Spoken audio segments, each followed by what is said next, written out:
Coucou les petites poussières d'étoiles. Alors voilà, j'avais envie de faire une petite vidéo sur communiquer avec ses guides pour les nuls. Alors je vous rassure, c'est pas péjoratif, hein. C'est un titre un peu choc, mais personne n'est nul, hein.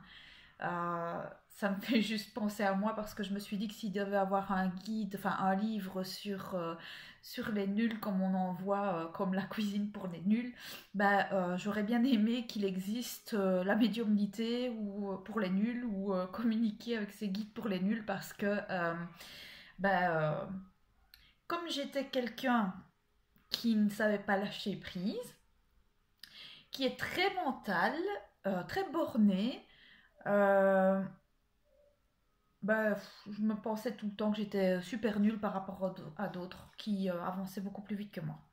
Donc du coup, j'ai envie de faire ce petit topo en espérant que ça vous aide parce que au fur et à mesure de mon éveil spirituel ou de l'ouverture de mes capacités, j'ai pas mal cherché des vidéos, potassé des bouquins en cherchant un petit peu comment communiquer avec là-haut. Et ça me paraissait pas très réaliste finalement sur certaines choses. Ou du moins, j'avais tout le temps l'impression d'être à côté de la plaque et pas pareil que tout le monde. Donc, je vais parler un peu de mon expérience, de ce que moi je peux entendre, voir. Et c'est pas vraiment comme dans les films du tout. C'est très très très subtil et forcément en étant dans tout ce qui est subtil, euh, ça peut faire douter. Donc voilà. Alors d'abord je voudrais dire que on est tous médiums, on a tous des capacités et en ce moment les énergies font que tout le monde commence à s'éveiller petit à petit et tout le monde découvre des capacités, qu'elles soient de guérison, de clairaudience, clairvoyance, enfin capacité médiumnique. C'est la grande mode en ce moment. Enfin, ça paraît effet de mode, mais finalement, ça va devenir de plus en plus courant, juste parce que comme tout le monde s'éveille, tout le monde va commencer à ressentir ou voir des choses. Alors, là où il y a un effet de mode, finalement, c'est que tout le monde veut se mettre à son compte pour pouvoir en faire leur métier. J'ai envie de dire que c'est pas parce qu'on a des capacités médiumniques que forcément, ou même de guérison, que forcément il faut en faire son métier. Comme tout le monde va s'éveiller, tout le monde ne va pas devenir médium et avoir pignon sur rue. Euh, Imaginez un peu que tout le monde soit médium ou guérisseur. Je sais pas comment on ferait pour cultiver les champs, pour manger, pour aller au magasin. Il y aurait plus de vendeurs, plus de bouchers, plus rien du tout. Donc plus de vétérinaires. Donc il est évident que tout le monde n'est pas destiné, selon son chemin d'incarnation, à en faire son métier. Par contre, on est tous destinés à s'ouvrir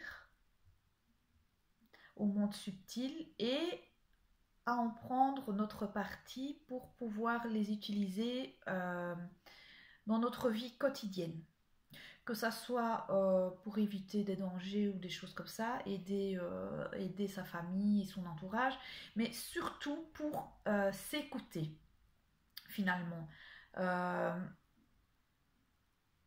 le but finalement de l'incarnation, c'est de se reconnecter avec son âme, avec son étincelle divine, pour pouvoir faire des choses qu'on aime finalement, des choses qui sont bonnes pour nous, et plus devenir autonome en s'écoutant, et plus suivre que ce soit les médias, la société, qui nous dictent des normes, qui nous dictent ce qu'on doit faire, ce qu'on doit manger, ce qui est bien pour nous, pour la santé ou pas, etc. De toute façon, ça aussi, c'est des effets de mode parce que finalement, que ça soit niveau médical ou vestimentaire, ou enfin peu importe, tout le monde se contredit, tout le monde change d'avis et voilà, ça change tout le temps. Donc, il faut finalement s'écouter nous-mêmes. On est notre propre maître, on est notre propre chef. Et donc, on peut se servir de nos capacités finalement pour différentes choses. Par exemple, moi, je me suis ouverte aux soins énergétiques. Je ne suis pas certaine que j'en ferai mon métier à part entière.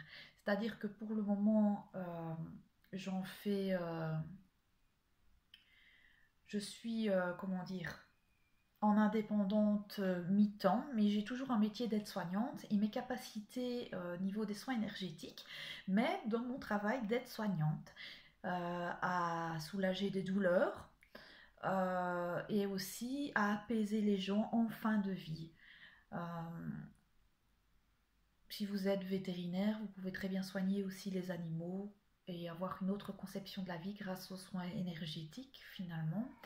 Voilà, on peut se servir des capacités pour autre chose, pour l'écriture par exemple. Il suffit d'être connecté et inspiré pour pouvoir écrire de jolies choses, dans l'art pour peindre et tout ça. Voilà.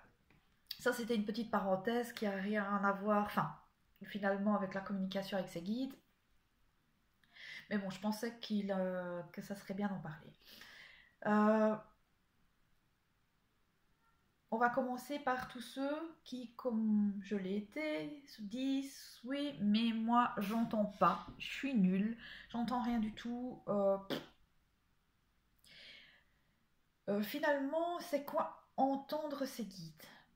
Alors au début, quand j'ai commencé à m'intéresser à tout ce qui était spirituel, à essayer de développer ma clairaudience, je m'étais dit, moi, il faut absolument que j'entende, mais j'entends rien. Et finalement, j'écoutais avec mon oreille des sons extérieurs.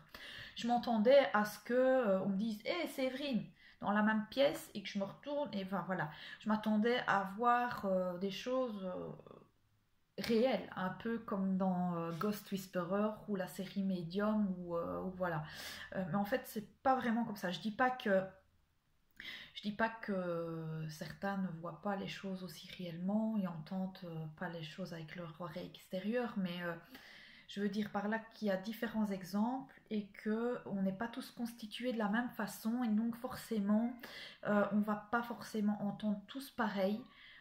Et en général, les guides, les anges, notre âme s'adressent à nous par télépathie, à travers notre petite voix, notre petit Jiminy Cricket qui nous parle et qui nous dit ah, tu ferais bien ceci aujourd'hui, il serait bon pour toi que, ou c'est très bien, bravo, continue comme ça, tu peux être fier de toi. Donc voilà, c'est un peu comme ça qu'il s'adresse à nous dans notre tête et avec notre propre voix le plus souvent. En tout cas, quand on débute. Donc forcément que dans tout le brouhaha qui passe dans notre tête chaque jour, la liste des courses, aller chercher les enfants, téléphoner à un tel, nos soucis quotidiens, forcément que les petites choses qu'on nous envoie par-ci par-là, elles passent un petit peu inaperçues. Mais non, c'est bien eux.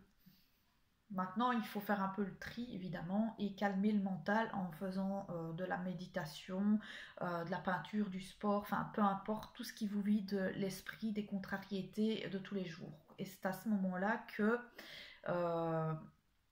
leurs voix vont s'imposer de plus en plus dans nos têtes. Donc, souvent, quand on nous parle là-bas en haut, c'est non seulement c'est avec notre voix, en plus de ça, c'est pas des longues phrases, hein. C'est pas forcément des trucs qui durent un quart d'heure, hein. Une conversation avec un jeu de ping-pong. Non, ça peut être parfois quelques phrases, voire un ou deux mots, surtout au début. Euh, Quand je converse avec là-haut, il y a des jours où j'entends juste un ou deux mots, parfois quelques phrases, et il y a d'autres jours où, quand je me sens vraiment bien et hyper connectée, hyper alignée avec moi, ben, je peux avoir de longues discussions philosophiques.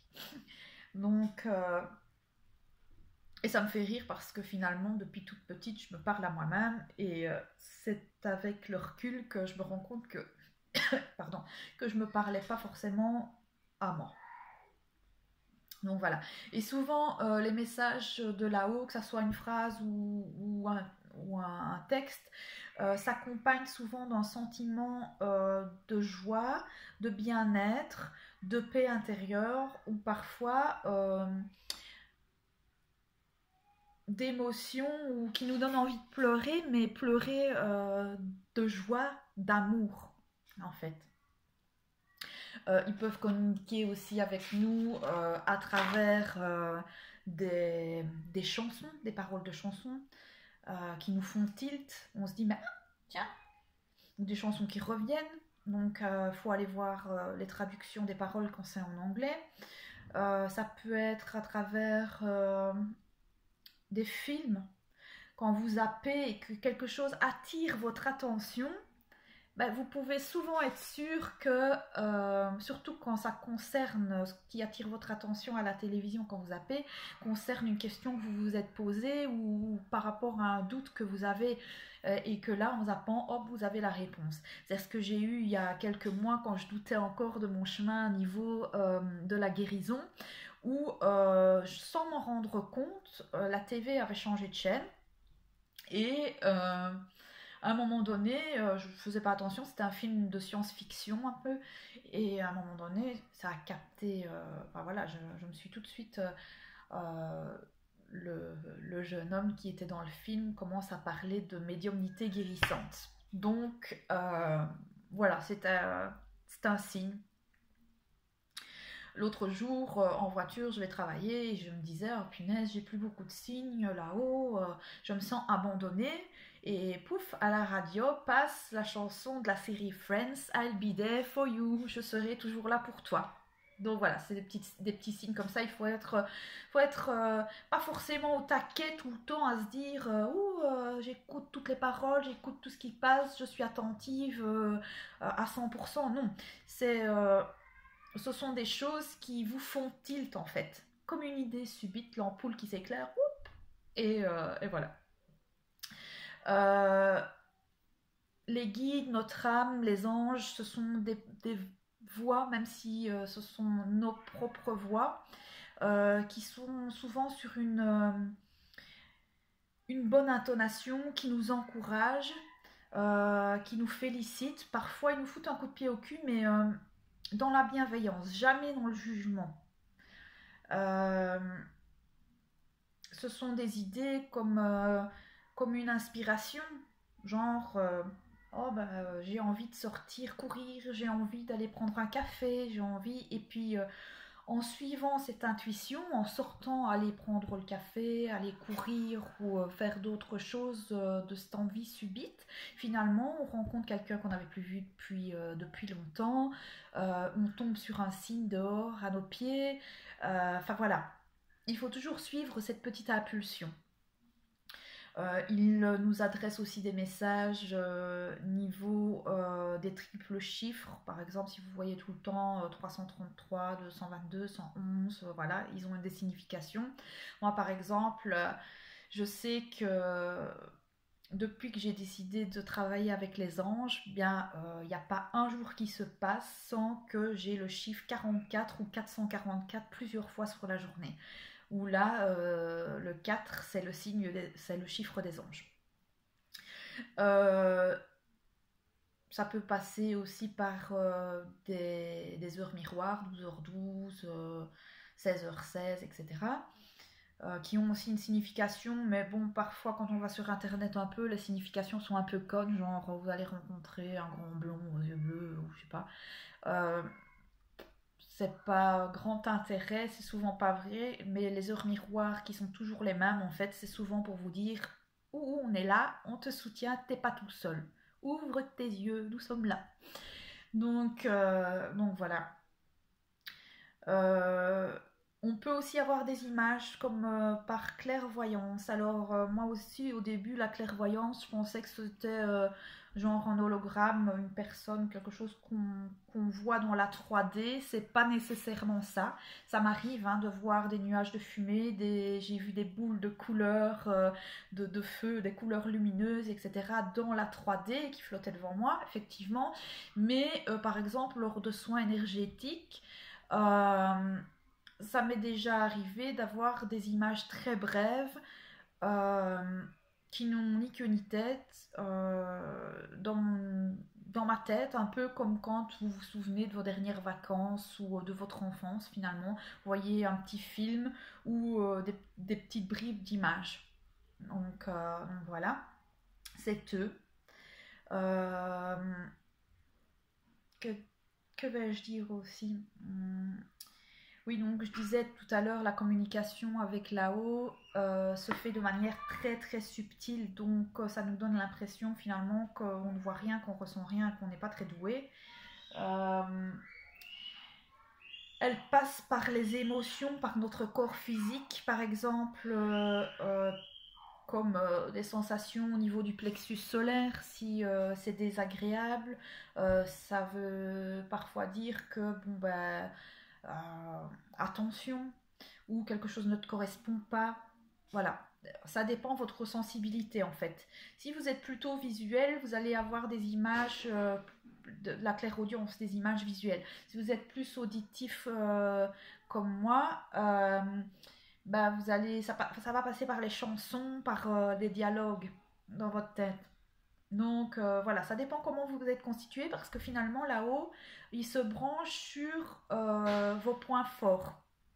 Et c'est vos points forts qu'il faut travailler d'abord. Donc si vous voulez la clairaudience et que ben, votre point fort c'est la visualisation, ben, eux ils vont vous donner des images, des triples chiffres, des choses que vous allez voir. Parfois aussi les animaux, les insectes aussi que vous allez voir de façon récurrente.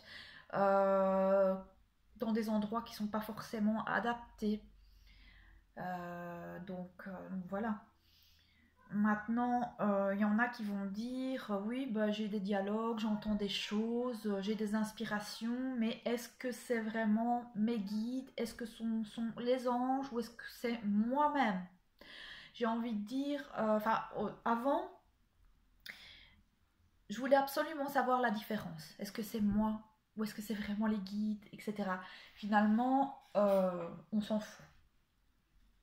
On s'en fout parce que ce soit l'un ou l'autre, ça provient, que ce soit les guides, l'âme ou les anges, ils proviennent tous de la source.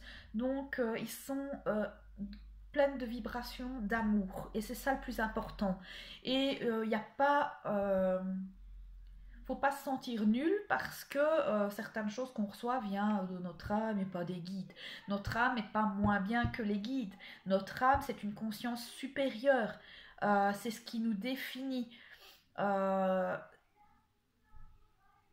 c'est pas donc et notre âme nous connaît finalement mieux parce que elle se souvient de toutes nos incarnations, de ce pourquoi on est venu ici et ce qu'il y a de plus important pour nous et de meilleur pour nous. Ce qui est meilleur pour nous, je l'ai déjà dit dans d'autres vidéos, c'est pas forcément ce que votre ego veut. Parfois, on doit passer par des chemins un peu plus difficiles parce que ben, notre âme a choisi. Donc voilà. Donc voilà, peu importe que ce soit les guides, l'âme, voilà, on s'en fout. Tant que ça nous fait du bien de recevoir le message, que ça nous soulage, que ça nous réconforte. Donc voilà. Moi-même, je différencie pas, pardon, c'est pas français différer. Je ne différencie pas parfois ce qui vient de mes guides ou mon âme ou les anges, peu importe, hein. Quand je suis en écriture inspirée, parfois je ne sais pas qui s'adresse à moi. Parfois j'ai des noms d'anges ou une signature. À ce moment-là, voilà, eux ils se présentent là-haut. Par exemple, quand je fais des soins énergétiques, comme dernièrement, bon ben, avant de me connecter aux soins, j'ai eu la couleur jaune et le nom Jophiel me venir directement en tête. Donc voilà, je savais que j'allais travailler entre autres avec l'archange Jophiel. Euh, vous allez me dire qu'est-ce qui me prouve que c'est bien Jophiel, machin. Ben, c'est mon intuition finalement, c'est moi.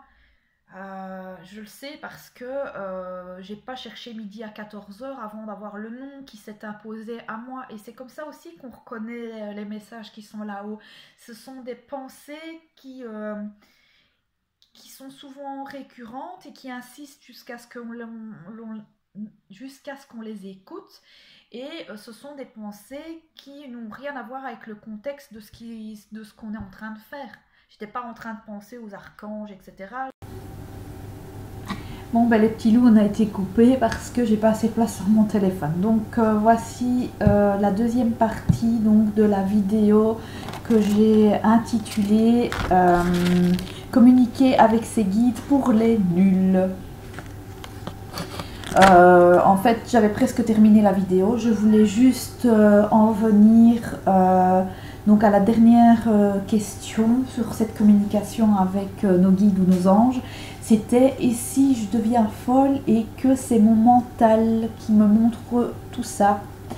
J'ai envie de dire que non. Parce que vous ne devenez pas folle déjà, ou fou. Parce qu'un fou ne sait pas qu'il est fou, n'est-ce pas? Et donc en même temps, si vous vous posez des questions, c'est que votre mental va très bien. Je vous rassure. Le mental, quand c'est lui qui parle, il critique tout, il juge tout, il nous fait douter sans arrêt, il se gêne pas pour nous voiler la face, il ne se gêne pas pour nous faire mentir, voilà. Tandis que notre âme, quand elle nous parle, nos guides ou nos anges, c'est l'inverse. Ils ne nous jugent jamais. Ils sont super bienveillants avec nous. En fait, ils nous encouragent, ils nous disent des petits mots gentils. Ils nous parlent de façon toujours positive, avec des sensations qui sont souvent agréables, comme une sensation de chaleur, des petits chatouillis, une joie immense, etc. Des émotions positives. Comment dire, oui, donc là-haut, ça nous arrive aussi qu'ils nous donnent des coups de pied au cul. Mais quand ils nous donnent des coups de pied au cul, ils le font pas comme le mental fait en nous descendant en vrille. Ils nous disent juste, ils nous imposent rien, ils nous imposent pas un chemin puisqu'il y a le libre arbitre. Ils nous montrent juste diverses solutions ou comment on aurait pu changer les choses, mais de manière tout à fait bienveillante et dans l'amour. Donc voilà, c'est souvent la différence la plus flagrante entre ce qui vient du mental, de l'ego et de là-haut. Donc j'ai envie de dire que si vous recevez des chouettes messages avec de bonnes sensations, c'est le divin qui vous parle. Et si c'est pas le cas, j'ai envie de vous dire encore une fois qu'on s'en fout. L'important finalement, c'est que ça vous fasse du bien à vous, de croire, que ça vous encourage. Et si ça vous change en positif, que ça vous tire vers le haut, pour moi, je trouve ça génial. Donc voilà, c'est tout ce que je voulais dire. Si vous avez d'autres questions que vous voulez aborder ou que moi j'ai pas abordé dans la vidéo, n'hésitez pas à mettre des commentaires, que ce soit sur ma page Facebook ou sur YouTube. Et j'y répondrai bien volontiers. Et je vais un peu potasser pour faire d'autres vidéos. À bientôt!